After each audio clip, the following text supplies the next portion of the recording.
Party राष्ट्रीय स्तर पर संविधान गौरव अभियान के अंतर्गत जो कार्यक्रम कर रही है, इसमें आज का 9वां कार्यक्रम था।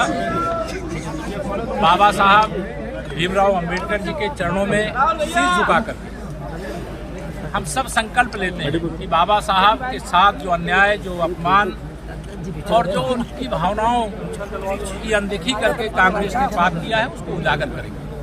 बाबा साहब को भारत रत्न क्यों नहीं दिया, उनको चुनाव में हराने का प्रयास क्यों किया, संविधान सभा का सदस्य बनने से क्यों रोका था, ये सारी चीजें हम जनता के बीच में आगे ले जाने का काम करेंगे। और मैं स्पष्ट कहूँ कि कांग्रेस और समाजवादी पार्टी में कोई अंतर नहीं। अगर कांग्रेस आज़ादी के तत्काल बाद बाबा साहब को लगातार अपमानित करने का काम किया, तो समाजवादी पार्टी ने कन्नौज मेडिकल कॉलेज का नाम, जो बाबा साहब भीमराव अम्बेडकर जी के नाम से था, उसको बदलने का पाप किया था, जिसे भारतीय जनता पार्टी ने फिर से बाबा साहब के नाम से करने का संकल्प पूरा करने का काम किया है। और हम बाबा साहब के सम्मान में भाजपा और भाजपा सरकार सब मैदान में। अखिलेश जी ने कहा है कि मिल्कीपुर में केवल 20% पीडीए के लोग हैं, 80% अदर हैं। उनका पीडीए फर्जी है। उनका पीडीए मतलब परिवार डेवलपमेंट एजेंसी है, गुंडों, अपराधियों, माफियाओं और दंगाइयों का एक गैंग है, और उस गैंग को जनता ने नकार दिया। मंत्री क्या अखिलेश से अपील करेंगे कुंभ नहाने की? मैंने खुलेआम किया, मैं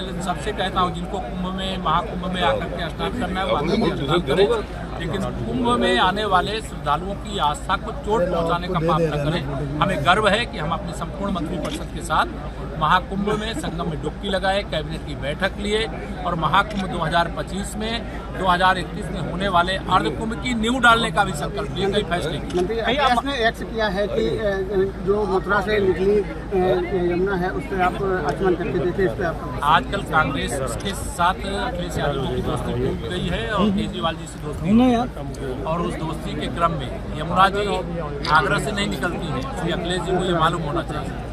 आगरा या मथुरा से नहीं निकलती है, वो यमुना जी वाया दिल्ली ही आती हैं, और दिल्ली में अरविंद केजरीवाल की सरकार ने इतना यमुना जी को प्रदूषित किया है कि वहाँ निश्चित तौर से कोई डुबकी लगाना, आचमन लगाना संभव नहीं है। लेकिन 8 फरवरी को वहाँ भाजपा की सरकार बन जाएगी, और आने वाली 8 फरवरी, जब अगली 8 फरवरी आएगी, वहाँ डुबकी भी लगाएंगे लोग, आचमन भी। मानने का डर लग रहा है दिल्ली चुनाव में भाजपा की सरकार बनेगी।